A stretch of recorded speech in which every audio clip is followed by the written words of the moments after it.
گزشتہ 2 جمعہ سے ہم لوگ اس بات پر اور اس موضوع پر بات چیت کر رہے تھے کہ قرآن کے مطابق حقیقی مسلمان اور سچا مسلمان اور مومن کسے کہتے ہیں، اور اس کے مقابلے میں منافقین کسے کہتے ہیں۔ تو آج میں دوبارہ اس کا خلاصے کے طور پر پیش کر دیتا ہوں، اس کے بعد دوسری بات چیت شروع ہو جائے گی آج سے۔ دیکھیے، جو بات چیت ہوئی اس کا خلاصہ یہ ہے کہ قرآن و حدیث کے مطابق مومن اور مسلم وہ ہے، سچا مسلمان اور مومن وہ ہے جس کا کنسرن صرف اور صرف اللہ ہوتا ہے، جو سب سے زیادہ محبت اللہ سے کرتا ہے، جس کو حب شدید بھی اللہ سے ہوتی ہے اور خوف شدید بھی اللہ ہی سے ہے۔ تو ایسے ہی لوگوں کو دراصل قرآن و حدیث کے مطابق سچا مسلمان اور مومن کہا جائے گا۔ دیکھیں، اس دنیا میں آدمی جو زندگی گزارتا ہے اس کا کوئی نہ کوئی کنسرن ہوتا ہے، اور ہر آدمی جو زندگی گزارتا ہے وہ پرائیورٹی کی بنیاد پر گزارتا ہے، یعنی ترجیحات کی بنیاد پر۔ مومن اور مسلم وہ ہے جس کا سول کنسرن خدا ہوتا ہے، جو اس کا کنسرن خدا ہوتا ہے، وہ اسی سے حب شدید رکھتا ہے اور اسی سے اس کو خوف شدید ہوتی ہے۔ اسی طرح سچا مسلمان اور مومن وہ ہے جس کی پرائیورٹی دراصل ڈیوائن کاؤز ہوتے ہیں، خدا کی راہ میں جد و جہد ہوتے ہیں۔ لہٰذا جب اس کی زندگی میں 2 مطالبات ہوں، ایک طرف اس کی پرسنل لائف سے متعلق تقاضے اور مطالبات، اور دوسری طرف خدائی تقاضے اور مطالبات، تو وہ ہمیشہ ہمیشہ ہمیشہ خدائی مطالبات کو پریفرنس دیتا ہے، اور اپنی ذاتی زندگی سے متعلق جو اس کے تقاضے اور مطالبات اور ڈیمانڈز اور ریکوائرمنٹس ہوتے ہیں اس کو وہ سیکنڈری درجے پہ لے جاتا ہے۔ ایسے ہی لوگوں کو دراصل سچا مسلمان اور مومن کہا گیا ہے۔ ایک خاص صورتحال میں قرآن میں ایک آیت آئی، یہ بہت زیادہ سبق آموز آیت ہے، بلکہ اس معاملے کی آخری آیت کہا جا سکتا ہے۔ سورہ توبہ کی آیت ہے، اللہ تعالیٰ کہتا ہے کہ قُلْ إِنْ كَانَ آبَاؤُكُمْ وَأَبْنَاؤُكُمْ وَإِخْوَانُكُمْ وَأَزْوَاجُكُمْ وَعَشِيرَتُكُمْ وَأَمْوَالٌ اقْتَرَفْتُمُوهَا وَتِجَارَةٌ تَخْشَوْنَ كَسَادَهَا وَمَسَاكِنُ تَرْضَوْنَهَا أَحَبَّ إِلَيْكُم مِّنَ اللَّهِ وَرَسُولِهِ وَجِهَادٍ فِي سَبِيلِهِ فَتَرَبَّصُوا حَتَّى يَأْتِيَ اللَّهُ بِأَمْرِهِ الی آخری آیا۔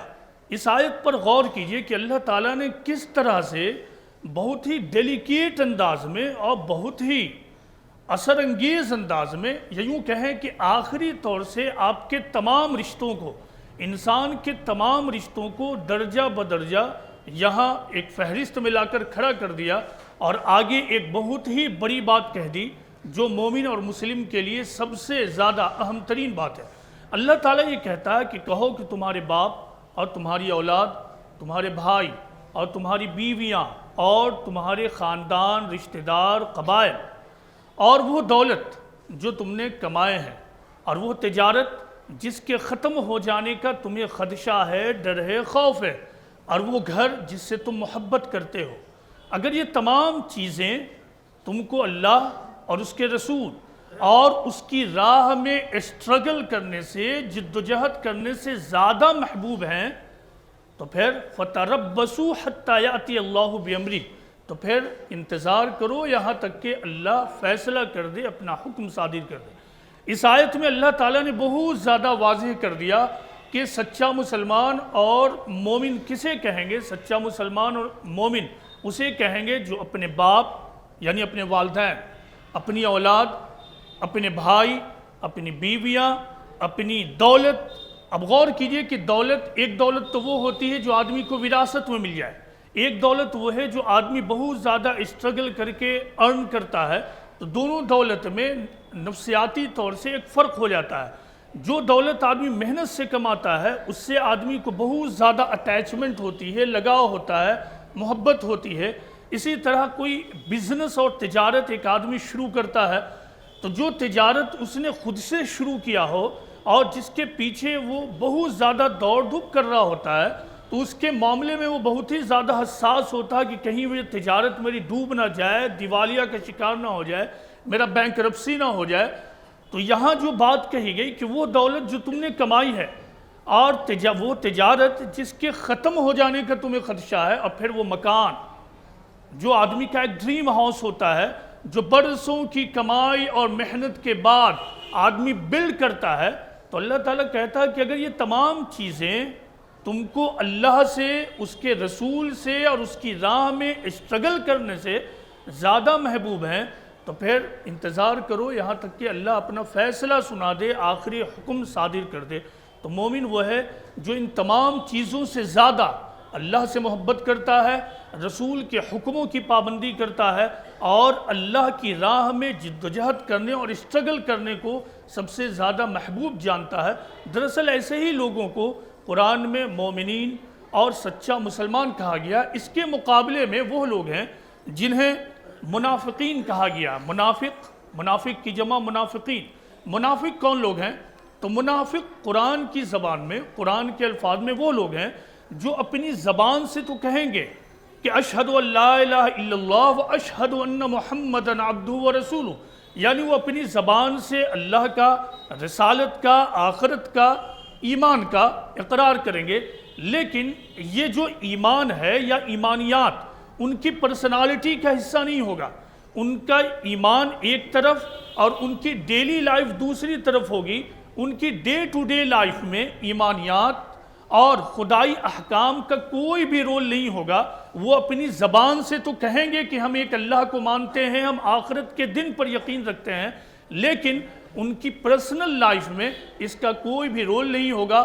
جب معاملات ہوں گے تو وہ اپنی مرضی کے مطابق معاملات کو طے کریں گے۔ جب کوئی ایشو پیدا ہوگا تو اس ایشو کا حل اور سولوشن وہ اپنے خیالات کے مطابق ڈھونڈیں گے۔ ایسے ہی لوگ دراصل منافقین ہوں گے۔ منافقین کی ایک پہچان حدیث میں یہ بتائی گئی ہے کہ دنیاوی معاملات میں وہ انکریڈیبل ہو جائیں گے، دنیاوی معاملات میں وہ قابل اعتماد نہیں رہ جائیں گے، یعنی وہ اس لائق نہیں رہیں گے کہ آدمی ان پر بھروسہ کر سکے۔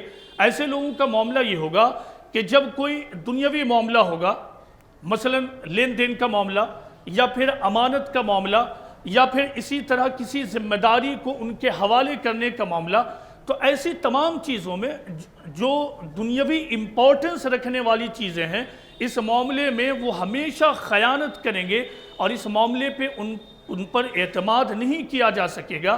وہ زبان سے تو بڑی میٹھی باتیں کریں گے، بڑی اچھی باتیں کریں گے، لیکن دل کے اندر ان کے اخلاص نہیں ہوگا، یعنی وہ کمپلیٹ ہپوکریسی کریں گے۔ اسی کو منافقت کہتے ہیں، یا ایسے لوگ ڈبل اسٹینڈرڈ ہوتے ہیں، یعنی ان کا قول کچھ اور ان کا ایکشن کچھ، ان کے اعمال کچھ اور ان کے اقوال کچھ، یعنی ان کے قول و فعل میں کمپلیٹ تضاد ہوگا۔ وہ کہیں گے کہ ہم اللہ کے احکام پر پابندی کرنے والے ہیں، لیکن حقیقتاً وہ اپنے خیالات، اپنی خواہشات اور شیطان کے احکام پر پابندی کرنے والے لوگ ہوں گے۔ تو مال میں خرد برد کرنا، جائیداد میں ناجائز تصرف کرنا، کسی کو فریب دے کر اس کی پراپرٹی کو سیل کروا دینا یا خرید لینا، یا اسی طرح کوئی چیز کسی کے پاس رکھی جائے اور اس میں وہ خیانت کر دے، تو یہ تمام چیزیں دراصل امانت میں خیانت کی مثالیں ہیں۔ اور قرآن و حدیث کے مطابق ایک اور اہم بات ہے کہ یہی یہودیت بھی ہے۔ تو ان کا بھی معاملہ دراصل یہی تھا کہ وہ زبان سے تو سب کچھ کہتے تھے، لیکن ان کے عمل میں یہ چیزیں شامل نہیں ہوتی تھیں، اور پھر یہ تمام چیزیں دراصل ان تمام لوگوں میں بھی پائی جائیں گی جنہیں قرآن میں منافقین کہا گیا ہے، ہپوکریٹ کہا گیا ہے۔ لیکن ایک بات یاد رکھیں کہ ہمارے پاس یہ اتھارٹی نہیں ہے، یا کسی کے انسان کے پاس یہ اتھارٹی نہیں ہے کہ وہ کسی کو نام بنام منافق گرداننے لگے، کافر گرداننے لگے۔ یہ کام اب آخری طور سے آخرت کے دن ہوگا۔ اللہ یہ فیصلہ کرے گا کہ کون منافق ہے اور کون کافر ہے۔ ہمارا کام صرف یہ ہوگا کہ ایک طرف ہم یہ جانیں کہ منافقین کی خصلتیں کیا ہیں، اور پھر اپنے اندر سے ان خصلتوں کو کھرچ کر نکال کر ختم کر دیں۔ دوسری طرف ہمارا کام یہ ہوگا، یعنی کوئی بھی مصلح ہو، عالم ہو، دین کا کام کرنے والا ہو، اس کا کام جو ہے ایک طرف کہ وہ یہ جانے کہ منافق کسے کہتے ہیں اور وہ اپنے اعمال کو سدھارے، دوسری طرف اس کی ذمہ داری یہ ہے کہ قرآن و حدیث کی روشنی میں وہ ان چیزوں کو بار بار واضح کرتا رہے۔ کسی بھی عالم، کسی بھی مفتی، کسی بھی اتھارٹی کو یہ اختیار نہیں ہوگا کہ وہ انڈیویجولی اب جا کر یہ کہنے لگے کہ دیکھو وہ منافق ہے یا تم منافق ہو، یہ کسی کو اختیار نہیں ہے۔ بہرحال قرآن و حدیث کے مطابق یہ بہت زیادہ سنگین معاملہ ہے، ہمیں اپنے ایمان کی حفاظت کرنی چاہیے اور ہر دن اپنے ایمان کی حفاظت کے لیے کوششیں کرتے رہنا چاہیے۔ حفاظت کا جو معاملہ ہے وہ دعا سے نہیں ہے۔ اس معاملے میں ہماری دو ذمہ داریاں ہیں، ایک محاسبہ اور دوسری دعا۔ یعنی پہلا کام یہ ہے کہ ہم ہر دن اپنا انٹروسپیکشن کریں سونے سے پہلے یا صبح اٹھنے کے بعد کہ ہم مومن ہیں یا نہیں ہیں، ہم قرآن و حدیث کے مطابق اپنی لائف گزار رہے ہیں یا نہیں ہیں۔ اگر ہمارے اندر کوئی بھی مسٹیکس یا غلطی یا گناہ ہمیں دکھ جائے تو ہم فوراً اس سے توبہ کریں۔ اللہ غفور الرحیم ہے، وہ معاف کرنے والا ہے، وہ یقیناً معاف کرے گا۔ اور دوسری چیز کہ دعا کرے، کیونکہ اس دنیا میں جو ہمارا سب سے بڑا چیلنج ہے وہ یہ ہے کہ ہمارا مقابلہ شیطان سے ہے۔ شیطان ہمیشہ اور لگاتار ہمیں مسلیڈ کرے گا۔ ہماری ذمہ داری ہے کہ ہم ہمیشہ شیطان سے بچتے رہیں، ایک شعوری طور پر کہ ہم اپنا محاسبہ کریں، اور دوسرا اللہ کی استعانت چاہ کر، اللہ کی مدد چاہ کر